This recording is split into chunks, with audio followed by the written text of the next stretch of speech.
Hey guys, and welcome to the Alabama Saltwater Fishing Report presented by Great Days Outdoors Magazine, the first podcast to bring you the local inshore, offshore, and onshore fishing report, whether it's good, bad, or ugly. We have a great show lined up, but first, let's hear who is making the show possible this week. This week's Alabama Saltwater Fishing Report is brought to us by Flora, Bama Fishing Rodeo. Flora, Bama Fishing Rodeo is an annual fishing tournament held at Flora, Bama Old River Grill. It's coined the Gulf Coast's funnest fishing tournament. This rodeo is fun for all ages. From kids to adults, there are more than 30 categories of fish, additional competitive divisions, low entry fees, and tons of prizes. Fishing Rodeo focuses on bringing families together for a fun weekend of fishing on the Gulf Coast. This will be June 11th and 12th, 2021. And also brought to you by KillerDock. As anglers, we put a lot of time, money, and passion into fishing, but most of us do not have a fish cleaning station that we are proud of. Many of us are suffering from dock dysfunction. A rotten table with rusty metal, this is just no good. But the dock enhancement that we've all been waiting for is finally here. KillerDock uses marine-grade aluminum to make fabulous fish cleaning tables and stunning canopies that will keep us out of the sun. KillerDock combines durability, function, and design to uniquely upgrade your entire dock experience. Visit KillerDock.com to see more.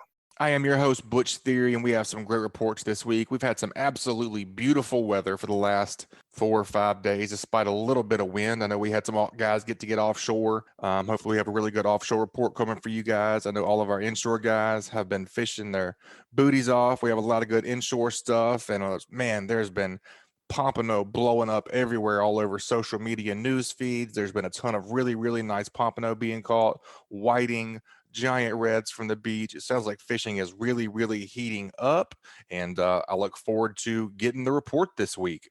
We're going to head on down first and see what Captain Richard Rutland's been doing with cold-blooded fishing.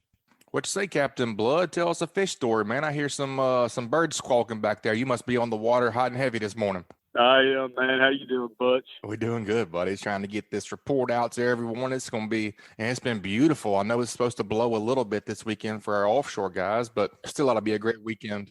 Yeah, it sounds like we got a slow-moving front moving through on, I think it's going to start kind of raining and thunderstorming Thursday. Looks like it's going to kind of have a chance to rain all the way through Sunday, but it should straighten back up before we know it. Man, this little stretch of weather we've had the first part of this week has been unbelievable. Even in the last weekend, it was really good. So I hope everybody got out and caught some fish. But speckled trout bites coming back around. You know, we had that little shot of cold weather last week, and it kind of slowed the speckled trout bite down to a degree, but the water temperature's already back up to about 70, 72 degrees. So it's starting to come around and get good again. Good deal. Yeah, on the report last week, there was sounded like everything was kind of lining out. There was some flocks of birds that were giving away some speckled trout, and Captain Patrick was smashing the sheep's head, and it seemed like everything was kind of lining out. He was even saying that even whenever he found those flocks of birds that were giving away those speckled trout, that the artificial bite was still hanging in there pretty good. What you've been keying on? And that's exactly what we're doing this morning out here. I've got my buddy Brandon Lunsford's son, Ren, from recreational sales over there. We get all your trailer parts and stuff from him. I got his son out here and his best friend Davis Fisher out here with us. We're doing pretty good on some artificial this morning. Like what Patrick was talking about last week with the sheep's head bite, it's still on fire. I've been out there Monday and Tuesday this week, and it was kind of like shooting fish in a barrel. You know, go out there with some live shrimp and free line them around some of those rigs right there at the mouth of the bay, and it was money. Catch them as fast as you can. That's fun fishing. Oh, yeah, it's great action. It's a lot of fun. And you talk about tasty to eat. I love eating sheephead. They're a little tough to clean, but it's worth the work to get in there and get that good white meat out of there. Yep, no doubt, man. It's looking like it's going to be a little bit out of the south this weekend. Let's see. Yep, pretty much south. It's not going to be blowing that hard for the inshore guys. It's like Friday and Saturday looks a little bit windy. Saturday's going to be a little bumpy.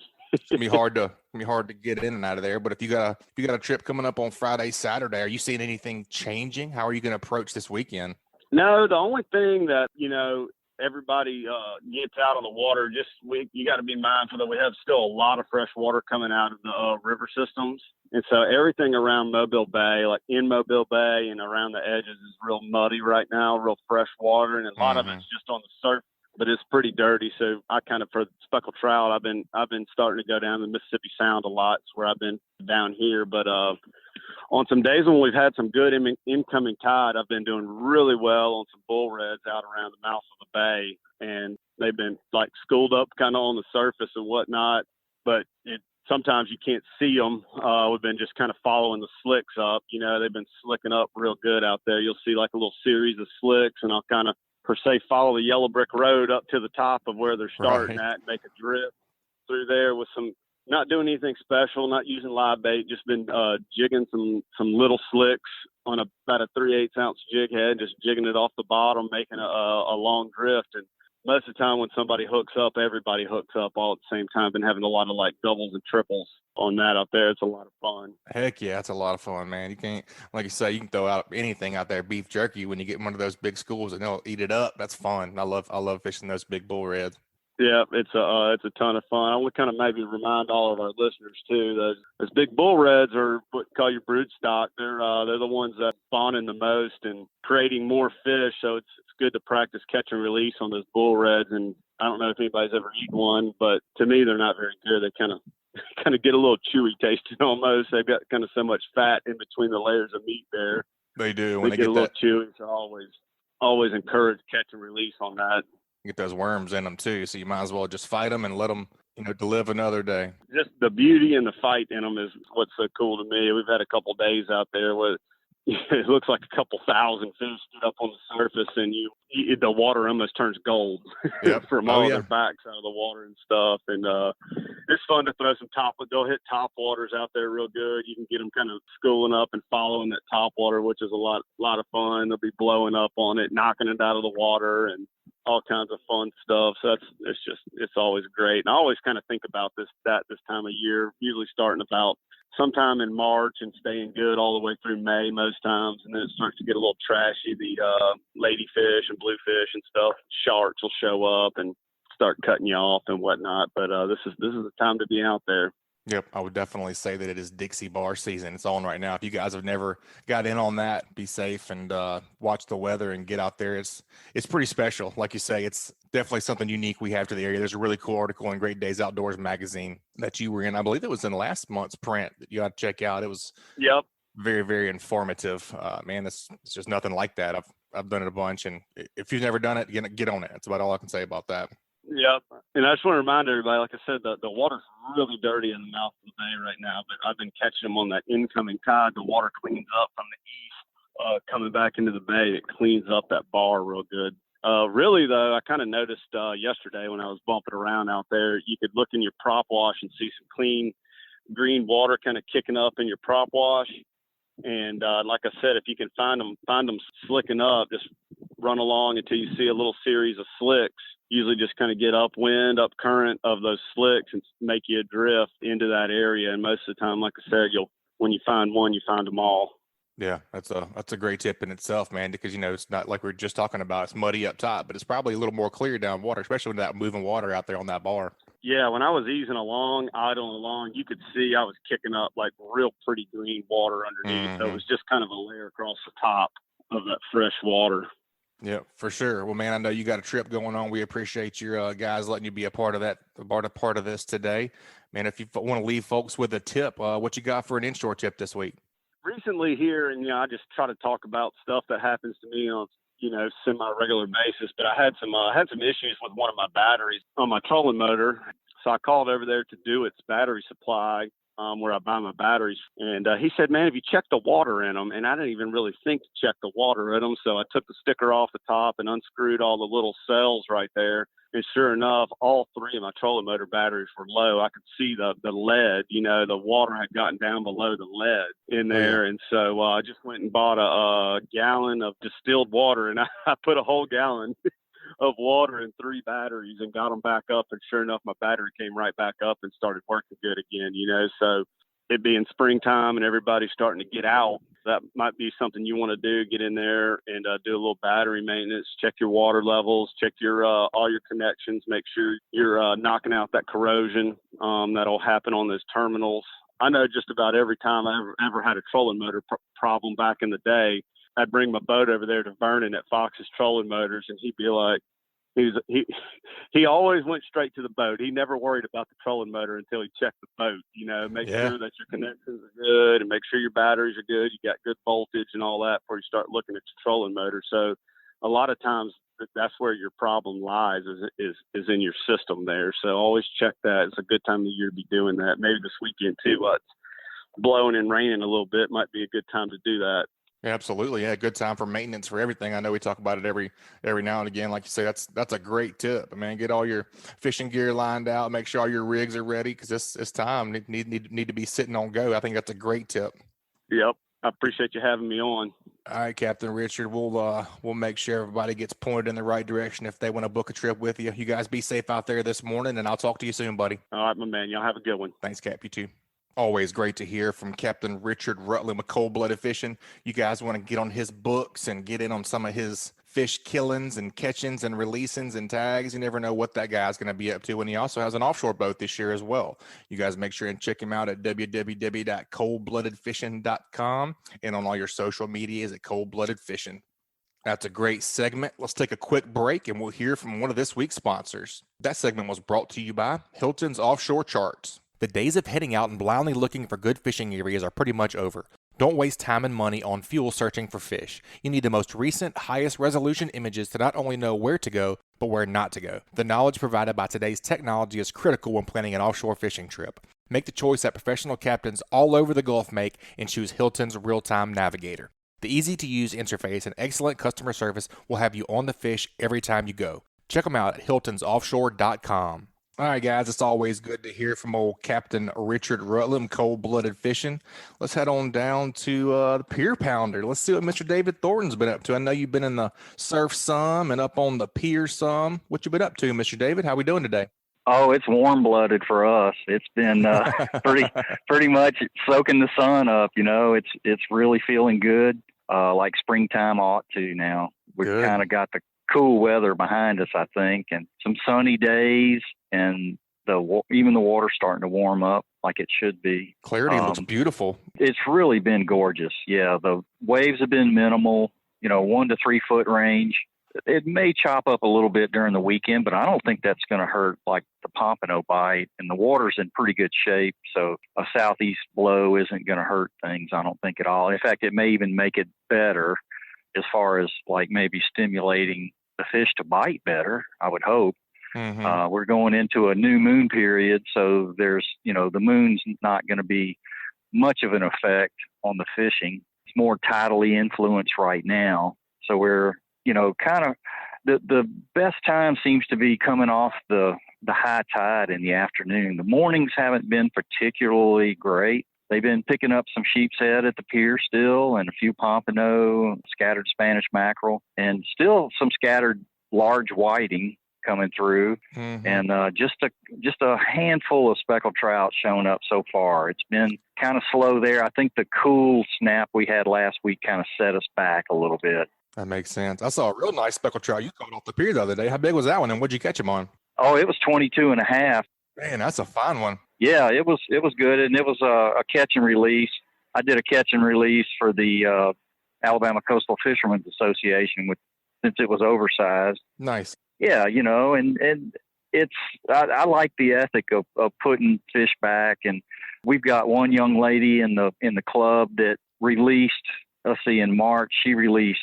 I forget how many speckled trout over 20 inches. It was like 13 or 14, something like that. It was a nice number. Heck yeah, that's a great month. Yeah, that's a great month for anyone. Yes, and they were saying that was like 40 million eggs that are still out there swimming around to grow up. So we like promoting that kind of idea. There's still plenty of small ones around from what I hear, and they should be moving up onto the Gulf beaches pretty soon here. Once the water hits the upper 60s, close to 70, I think in a couple, 2 or 3 weeks, it's going to be on. By the time we get back close to another full moon, they ought to be in the surf and starting to spawn, I would think. What's your favorite way to target those larger speckled trout in the surf whenever the water temperature gets right, Mr. David? Yeah, if I'm on the beach, I like, if it's an offshore wind in the morning, I'll start with a top water and throw a little zoom. I mean, not a zoom, but I'll save that for later. But right. one of the top water baits, like a head and spook, or the junior spook is what I like. And, a little smaller profile and a little higher pitch than the big one. But they like that skitter walk as well, and that's a good bait. And I've caught them on the mirror lure versions, like Top Dog Junior and stuff like that too. And then whenever that turns off, I'll go to like suspending baits, like the sinking Miradyne is real good this time of year, or it's good all year really. Mm-hmm. But also some of the suspending jerk baits and stuff work pretty well too, because they're in the surf, and about the only food for them is like finger mullet and stuff like that. So anything that kind of resembles the finger mullet is going to be, pretty prime. Good fin fish imitation.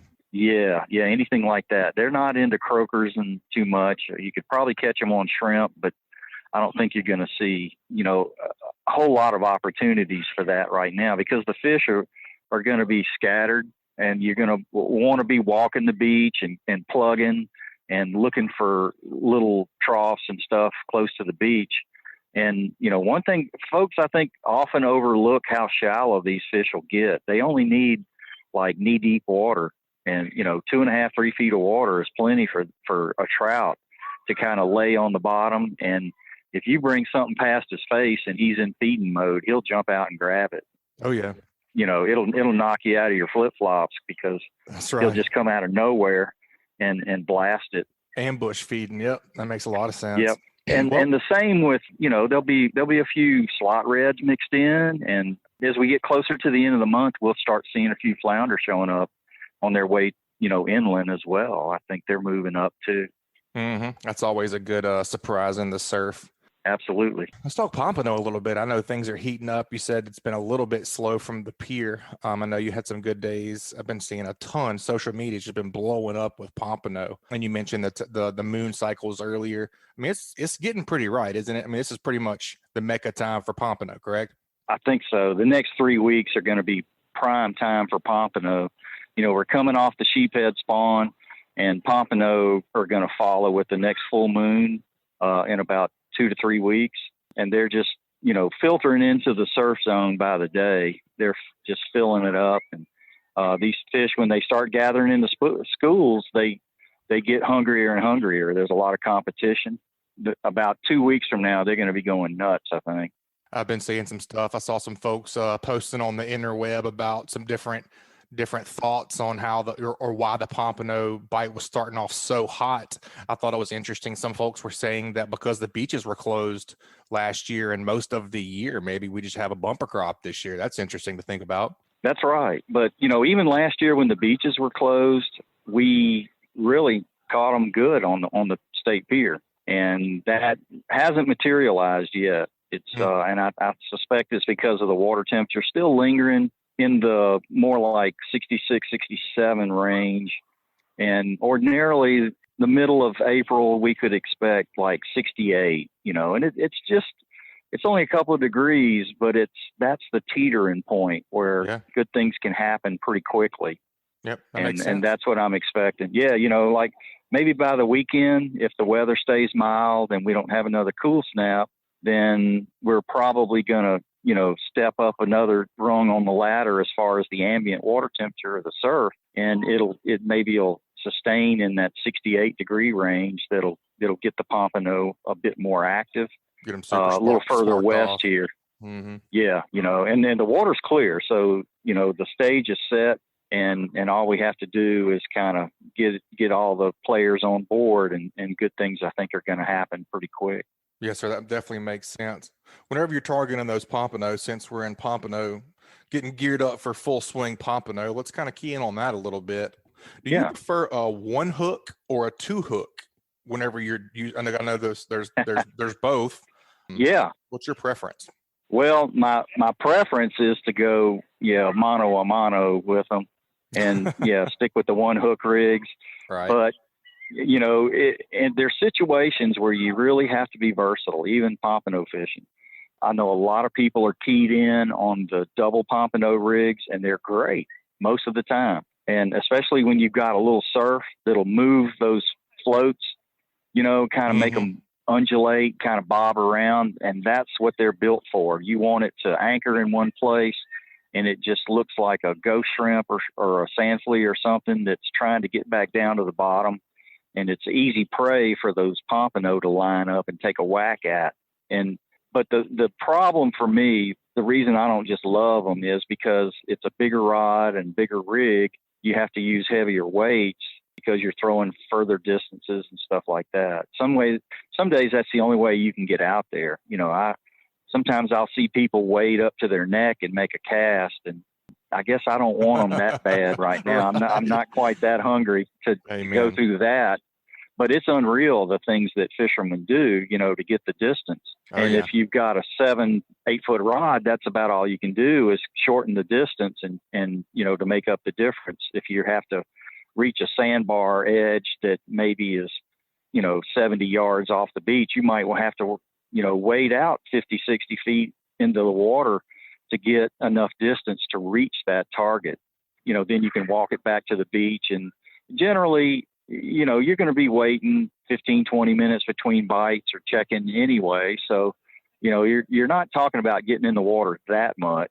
A little dip when it's fairly mild isn't too bad. I wouldn't swim in it. And even the snowbirds, I don't see them. I mean, the kids on spring break, I don't see them staying in the water.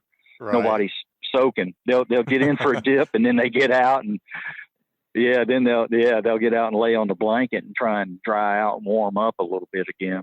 For sure. Well, has like fresh peeled shrimp with a tip of Fishbites, or what's the ticket right now? What would you be using if you were going pumping and fishing off the surf? If I'm fishing in close, I'm going to use my natural baits.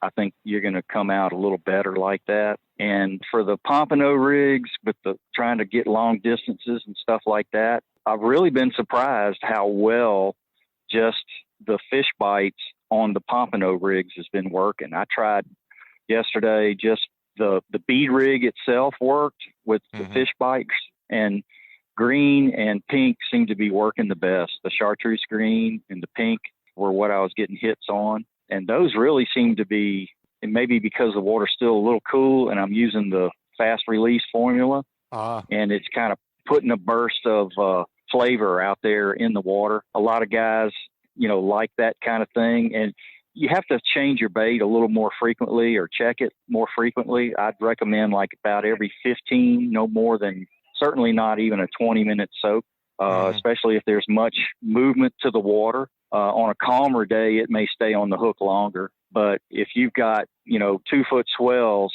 and your rod tip is bobbing a little bit, that means that little bit of friction where it's rubbing around eventually is going to rub a hole in that Fishbites and it's going to fall off the hook.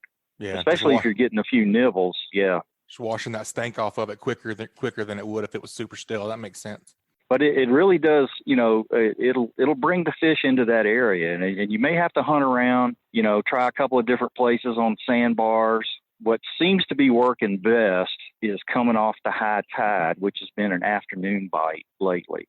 All right. And that's the pattern that I've kind of identified right now, because generally they like a rising tide. And I think it'll flop over to that maybe, in a week or two. There might be more caught in the mornings then. But for now, it's been pretty slim pickings in the mornings, and it wasn't that way just 2 weeks ago.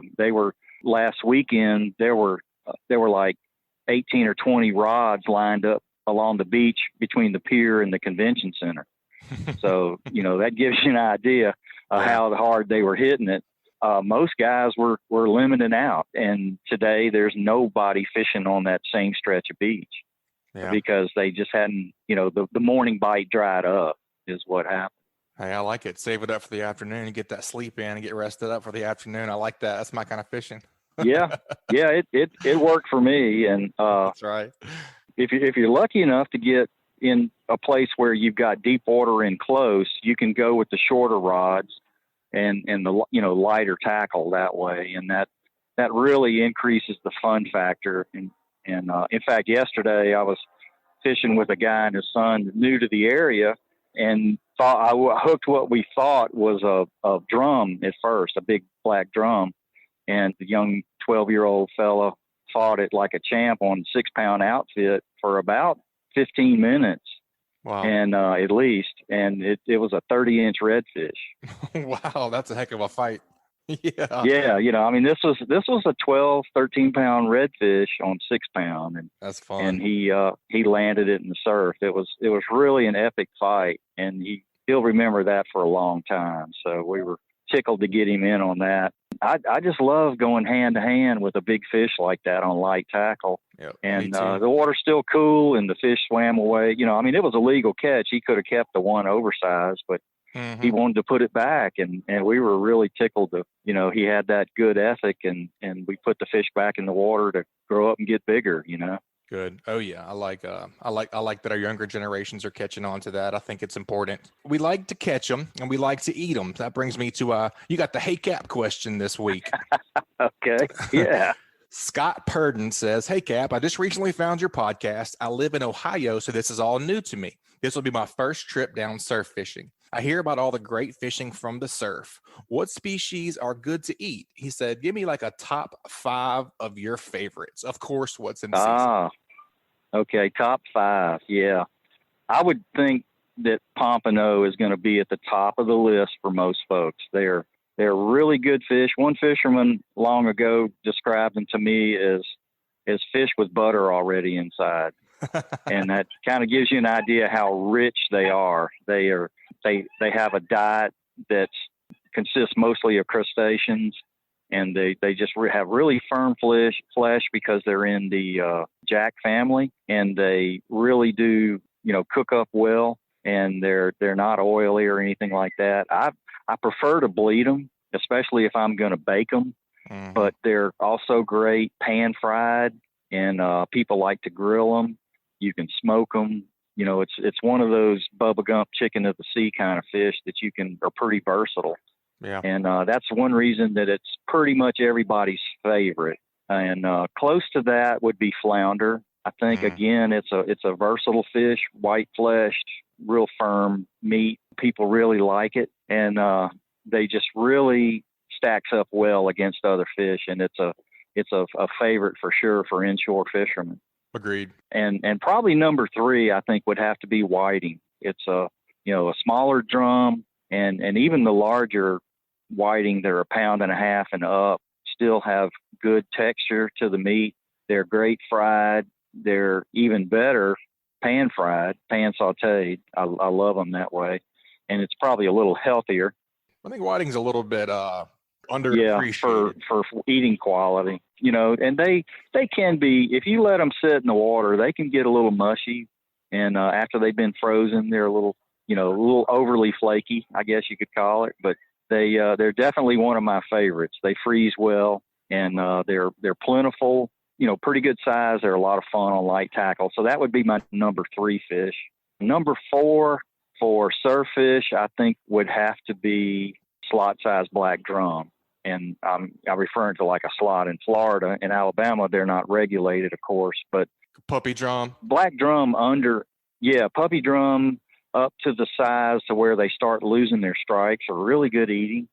It's hard to beat one that's got like that, as long as they not the big ones that tend to have worms in them, but they're like the next best thing to sheephead as far as I'm concerned. And sheephead would be on my list if you generally caught them in the surf, but they're a pretty rare catch in the surf. We catch a few this time of year, but black drum definitely gets the nod over that just because of the numbers. Yes, sir. Sure. And if you can catch them in that like 16 to about 26 inches is just ideal size. And they are so good, like on the half shell on the grill. Yep. And it beats a redfish hands down. And probably my number 5 fish would surprise a lot of people, and I would say bluefish. I like bluefish. And again, because they're plentiful and they're tasty. They've got a good flavor to them when you cook them right. You gotta handle them right too. You bleed pretty much all those.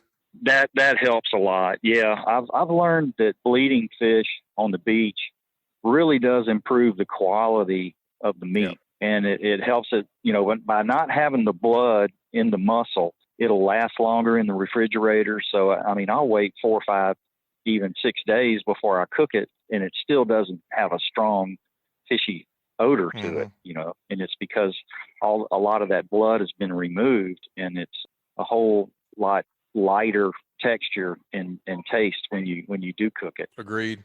But yeah, blues are great. I love them. A lady from Maryland gave me a recipe over 10 years ago when they opened the State Pier, and we were catching some good size ones. And she said up there they don't fry them, and that they'll slather mayonnaise on it. Just take a spoon or something and slather a thin coating of mayonnaise on it, and then sprinkle your seasoning on it. And we grilled these in a basket on a green egg, real hot, But I've also pan-seared them with the mayonnaise, and it's just as good. I'll sprinkle a little Cavender's Greek seasoning on that mayonnaise and slather it on there and let it kind of marinate in the refrigerator for a little bit, just a few minutes. And then when it hits that hot pan, it just sears it, and it creates a golden crust on it, and really is a nice texture to the meat. It's firm, it's real flaky, light meat, especially if you bleed them out, like you said. Yes, sir. And they really are one of my favorites now. They're definitely in my top 5. I love it, man. Scott, you're making me hungry now. It's a great question. Pier Pounder, that's a great answer. Thanks. I'm gonna have to go find a snack now. Scott's gonna get a prize back from the Slick Lure. Scott, make sure you email us your shipping address to alabama@bestfishingreport.com, and we'll get those Slick Lures out to you. Mr. David, if folks want to get up a trip with you or in the surf or on the pier, what's the best way to get in contact with you? Yeah, they can just Google pierpounder.com, and it'll take them to my Facebook page. And or they can email me at pierpounder@gmail.com, or give me a call at 251-458-2775. Awesome, buddy. We always look forward to hearing from you, and we always look forward to hearing from you again next time. Be safe out there, and hope you have a good day at the pier, buddy. Thanks again. Thanks. Appreciate it. All right, guys, that's another great segment. Y'all check out our great sponsors while we take a break. That segment was brought to us by CCA Alabama, a great way to support conservation projects like the Claude Petite Flounder and Speckled Trout Hatchery in the University of South Alabama Cobia Tagging Project is through the purchase of a distinctive CCA Alabama saltwater fishing license plate. You guys head over to Alabama Department of Revenue's distinctive license plate page at revenue.gov to get yours. All right, guys, it's always good to hear from the old Pier Pounder down there, Orange Beach, Gulf Shores area. Never know what he's up to. Speaking of never know what he's up to, let's head on down to Orange Beach, Necessity Sport Fishing. Let's see what Captain Shane Toole's up to. What you say, Captain Shane? How you doing, Butch? Been doing good, man. It's been a little while since you've been on, but man, you came out hot and heavy this past week. Yeah, it's been a crazy week. I'm glad to have it. Heck yeah, man. Let's start offshore and work our way in. You guys did some daytime sword fishing and had a heck of a trip. Tell us a little bit about it. Yeah, I had some first timers from Atlanta came down, and they let me talk them into going sword fishing. It was incredible. Every bait that hit the bottom was almost insta bite. Man, that's incredible. You guys, what was your go-to bait? Got squids, always squids. You can't go wrong with that. You can't, man. Everything loves to slurp a squid down. You guys staying in that 1,500, 1,800 range? This was a little shallower this time, 1,300, 1,400. We were marking bait real good in a little shallower water, and we try to stay on that bait. So you get out there and you get set up. Did you have this spot in mind? Is it kind of in the alley where they stay, or is this somewhere a little different? It's a ditch right there, and they're always on the same general area. You just got to pinpoint the bait. And once you find the bait, you're going to be on. Sometimes, not every time. Right, no doubt. You're using your electronics to find that bait, and that's usually where you figure the fish are. Yes, sir. Exactly. Whenever you find that bait, Shane, whenever you're dropping your bait, are you trying to stay in that range where you see all the bait on the meter, or are you, starting low and going high, or just kind of work us through what you're looking at? It's all about how my drift set up. Like I say, Monday, the wind and the current was out of the east. So I was drifting to the west. I'd find the bait, and I'd get just east of where the bait was showing, get set up, because it takes me a few minutes to get down. I mean, it's so deep. Sure. And by the time I'm down, we're set, everyone's ready. We're just getting into the bait with our bait. Yeah, that makes sense, man. How many did you guys catch that day? Monday, we went 4 for 5.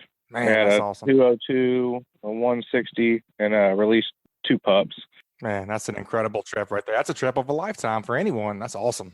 Yeah, I wish we could have stayed longer. Our charter had to be in early, so we left. We left at 1:30 to come home. Golly, so y'all got it done quick. Man, that's incredible. It was a trip of a lifetime. How long that 202 take to get in? You won't believe it. I think about 10 minutes. Hey, that's perfect. That's how I like it. It swam right at the top, gave us a shot with a harpoon, and my mate took it and drilled it perfectly, and we put 2 gaffs in it. Never kicked, never fought. That's which awesome. is funny I because mean, I caught 1 fish yesterday. We went 1 for 1, and it was a 172 pounder, and we fought it for 2 hours. ain't that funny how it works out, man? I know I like the fight and it takes a little bit of fun out of it, but sometimes there's something nice about it, just gassing up and working perfectly and get her in the boat, ain't it? It's always nice to get them in the boat quick.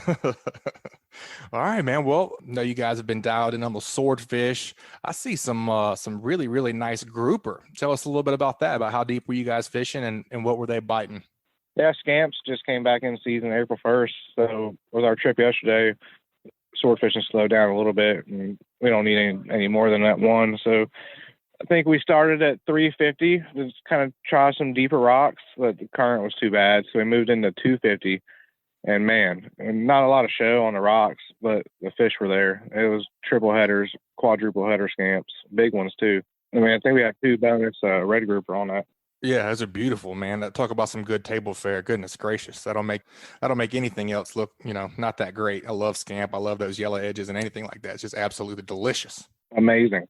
It's funny how you go over that natural bottom sometime and just don't mark anything. Did you know that fish were there from previous and y'all just dropped down and they came up out of there, or how'd that work out? No, I mean, when I use my Seymour maps a lot, actually, when I fish in new areas like that. And when I'm scamp fishing, I'm not looking for a big show. Honestly, a scamp's going to be down in the rock. You're not ever going to mark your groupers anyways. And if you don't have a big show, you're going to avoid the white snappers and the other fish that are going to eat your bait off. So sometimes the best rock you'll fish will never have a show on it. Yeah, that's a great point. What was the bait of choice for those groupers yesterday? Live cigar minnows. Hard to beat a good live bait for sure, man. Triggerfish. You guys had some nice triggerfish and some beeliners too. Man, you guys had an awesome week. Like I said, that's a heck of a table fare for everyone all the way around. Anything in particular on those triggerfish, or are they just on those artificial reefs there south of us? Any artificial reef. I'm fishing all. They all have triggerfish right now. It's incredible how the fishery has rebounded. The beeliner's the same. I just got back from a trip just a few minutes ago. Actually, we had 30 or 40 beeliners and limited triggers, and that was in 75 feet of water. That's awesome.